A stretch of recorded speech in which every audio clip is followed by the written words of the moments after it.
Okay, we're recording for our mixed media demo. So what I did is I gathered a photo of a macaw I took at the safari park, and then I grabbed some layers of other photos and art and this painting here, and I'm just going to kind of show you how we could apply and cut out subjects and use blending modes in Photoshop. So what I'm going to do is I'm just going to select these photos and then open them into Photoshop. I'm just going to pop open the program. So this will apply the same as Photo P because everything's the same location.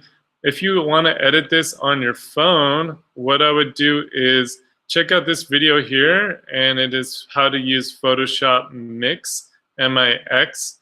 Photoshop Mix is a free app where you can cut out subjects and use blending modes and opacity in on your smartphone. So he does a good job showing you how to, select subjects, how to cut them out, how to use different tools in Photoshop Mix, how to do blending modes. And you'll see the flower now come on top of that. Little video if you're using Photoshop Mix. That's what I would watch if I'm doing a mixed media on my smartphone.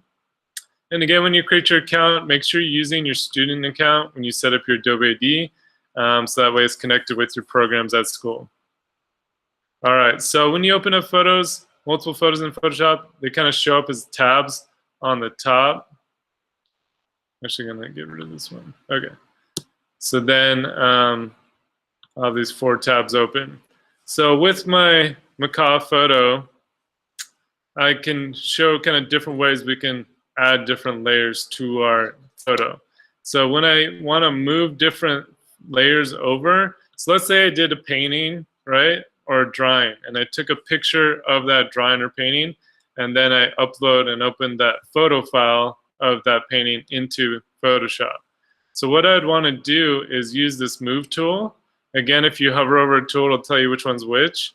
In Photo P, it gives you a little text blurb telling you what it is.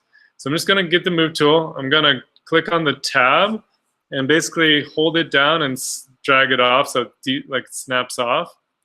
And then if it's not, your photo's not here, just click on that tab. And then what I'm going to do with the move tool is click inside this photo, and I'm going to click and drag and then let go and basically drag and drop it onto my photo. I could also go File, Open, and then I could open it and then select it from my computer if you want. As you can tell, this layer is a lot smaller. This was a full resolution picture of the macaw from my camera. This one is a smaller file. So what I'm going to do is show you how to use the free transform tool. You can see in my layers, this would be the same as Photo P. So your layers are in the bottom right. You should have your background photo layer and then the new layer that we dragged using the move tool with our layer. So I'm just going to go to Edit and then free transform to size it to make that layer bigger. So you get the boxes around our subject. So if I drag from a corner, you'll see I can make it bigger. If you hold down Shift, it'll give you more of a free transform, or basically you can drag things independently. Otherwise, it'll start doing things together. So I'm just going to make this kind of big right here. Okay. Once I have it the size I want, again, you can also right-click inside of it. You can flip it horizontally, different directions, and it gives you other kind of warping or scaling options, which are kind of cool to play with. I can hit this check in the top or hit return.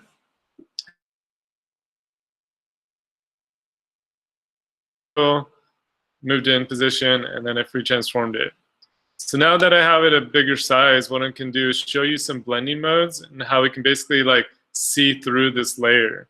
So the easiest way is just to bring your opacity down from 100% to a lower percentage. And you can kind of see how that interacts. So maybe that's an option you'd like to do where you just kind of have it blended with the opacity. One thing I would try first is your blending modes of a layer. So same as Photo P, you should say normal right above your layers up here. So I'm just going to show you what kind of each one does. So these are the darken options. Multiply would probably be the one I would use if I wanted to show the blacks of a layer showing through.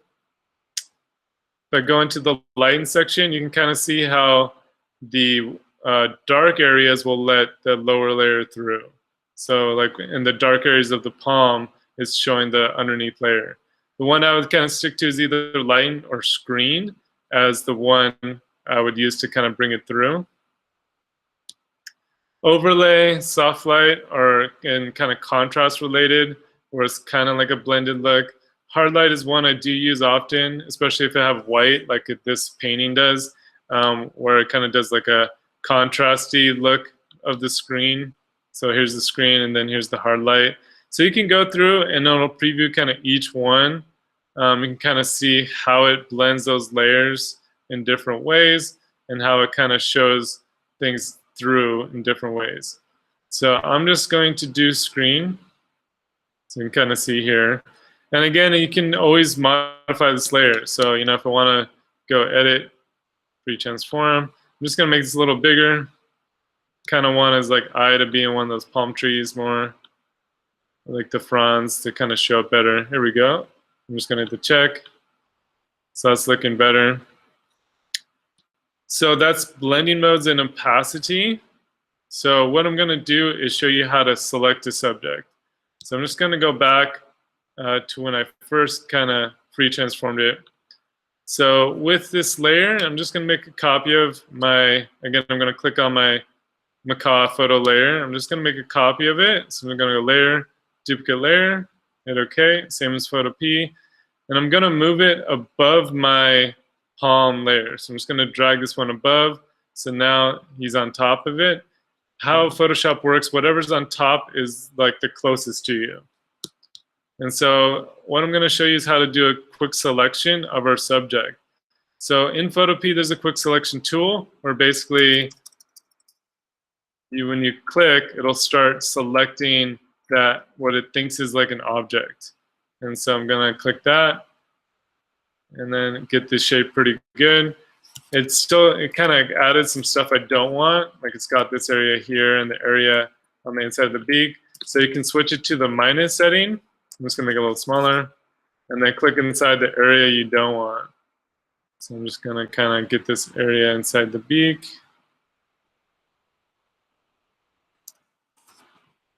I would spend more time doing this, but I'm just trying to be kind of quick for our demo. Then I'll take up this area. So there's our parrot selected. So then what I would do to cut them out is I just add a layer mask here. It's called the raster mask in Photo P in the bottom right. It looks like a Japanese flag. Just click that, and you can see it basically made black on the outside of my subject and then white where I selected my subject. And so again, I could see the layer underneath it now because he's cut out with the layer mask. So if I want to, I can refine this further in Photoshop. I can go select a mask. I can use this refine edge tool, which is nice. And basically, you're just helping Photoshop understand like what the edge is. And so I'm just going to paint with this along the beak where it kind of made a wonky selection. And sometimes it guesses wrong still. It just depends on your photo and like what's around your subject. But you can kind of see here it looks a lot better than before. So I'm just going to paint along this. So I'm just kind of helping Photoshop understand like where the outside of my object is when I'm making my selection. So then you can see it's like super jaggedy. So now it should help to kind of smooth that out. And especially for stuff out of focus, it does a lot better job here, right? I scroll down, this is pretty jaggedy, and it should be like a soft edge because this front part was out of focus. So there you go, it makes it much smoother. So I'm just kind of helping, with the selection, helping Photoshop say, okay, this is what I was trying to cut out. So I would take my time, getting the whole object. And again, it gives me tools over here if I want to smooth that, or if I want to feather it where it blends more. Do I want to increase the contrast, which basically cuts it harder? Do I want to shift that edge in or out, which basically it will like cut in more into your subject if I wanted to. So I'm just going to hit OK just so you can kind of see. Just going to zoom out. So it did much better. So I'm just going to zoom in kind of on the beak. So this is before, really clunky and chunky, and then after, much cleaner, much smoother, right? Another way, I'm just going to show you this because it's newer in Photoshop, is the select subject option. So basically, I just trashed my layer mask. So when you have this quick selection tool selected, you could click select subject. And what Photoshop's going to do is it's going to guess what your subject is using AI and then make a selection. So it did a really good job. If I zoom in, kind of missed these parts, so I'm just going to remove, these little parts that shouldn't be selected. But otherwise, it did a really good job. I'm just going to plus and add this little section here. Okay, and then I'm going to zoom out. So there's my selection, looks good. I'm just going to add that layer mask, and now he's cut out pretty well. So if you want to cut out, the select subject is pretty good. It does a good job guessing. It's not 100% accurate, but you can keep helping it out with your quick selection tool. Or because you have a layer mask, you could just go to a paintbrush and then just paint with black where you don't want that selection to go. So like, let's say, I don't want it to be on this part, like a messed up. I could just paint with black. So let's put my flow up to 100 and then do a harder edge, right?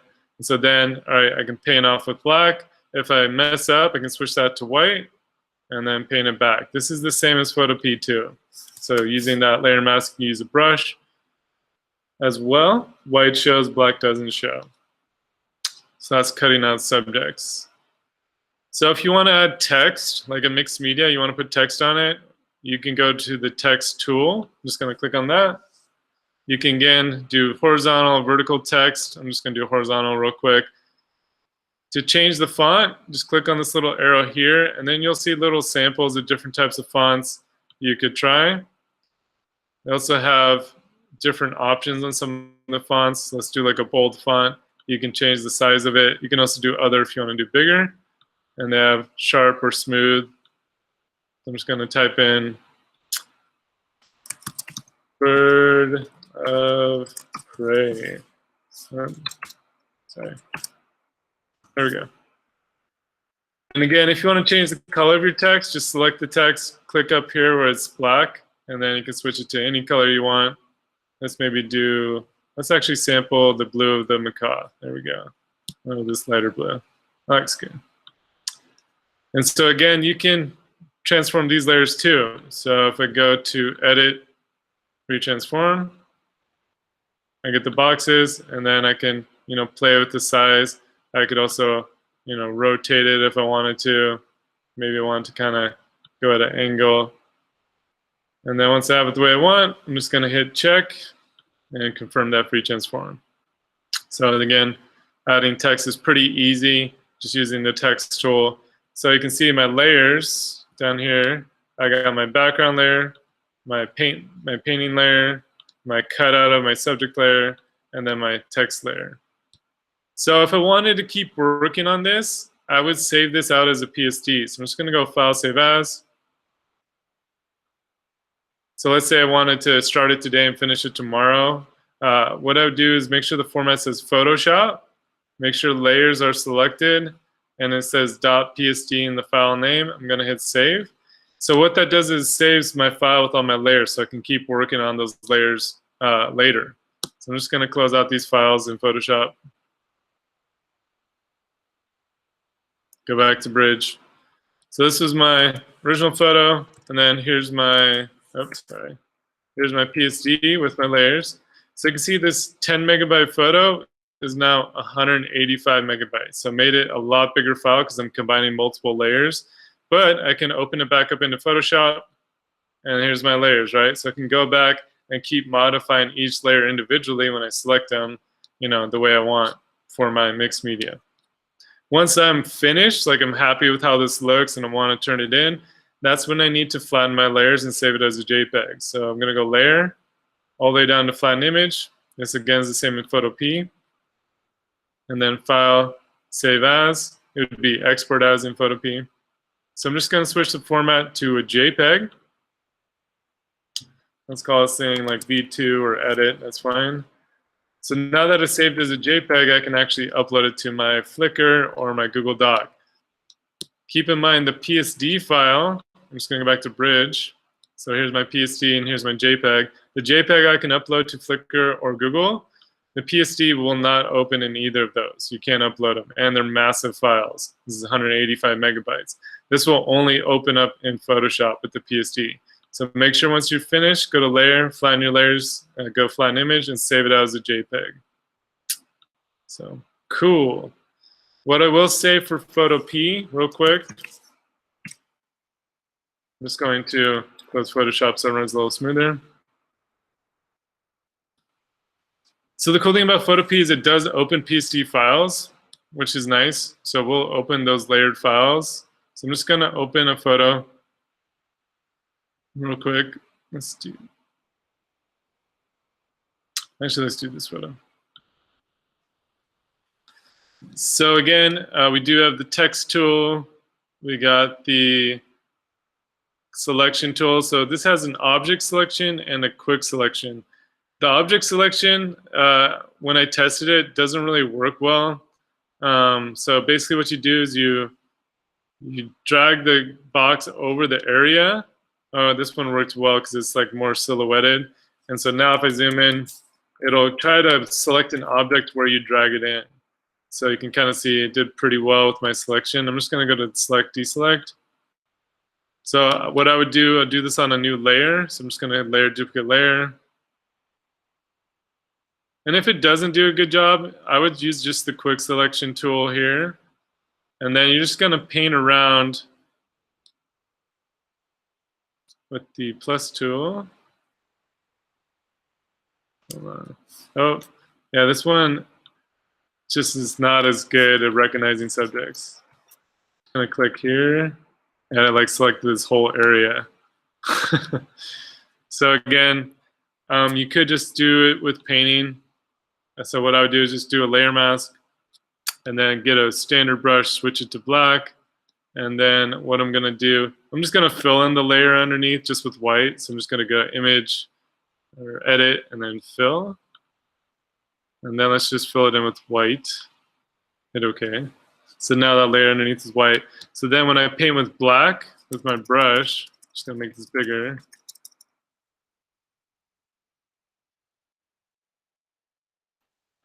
Oh, on the wrong layer.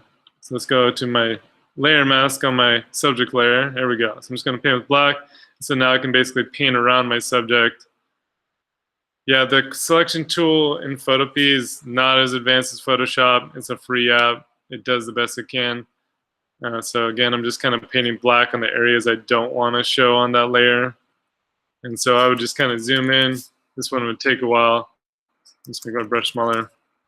Just paint this off. Again, if I mess up, you know, I can switch this to white and then paint it back. So layer mask, white shows, black doesn't show. That's how they work. And so just like in Photoshop, paint off the top real quick. Just trying to go quick. So the cool thing is in Photopea, you can save these as Photoshop PSD. So just do export, and then you can go to, I think it's just this one here, save as PSD. So if you want to, it'll download as a PSD with those layers, and then you can keep working on those layers. So just go File, Save as PSD, and then I'll save it with those layers to keep working on it. Once you're done, you know, you're finished, then I'd go layer all the way down to flatten image, combine those two layers together, and then export it as a JPEG. And again, make sure your quality is good, and then hit save, and then I'll save it as that JPEG, the finished product. Cool. So I'm just going to stop the recording. Come on, dude.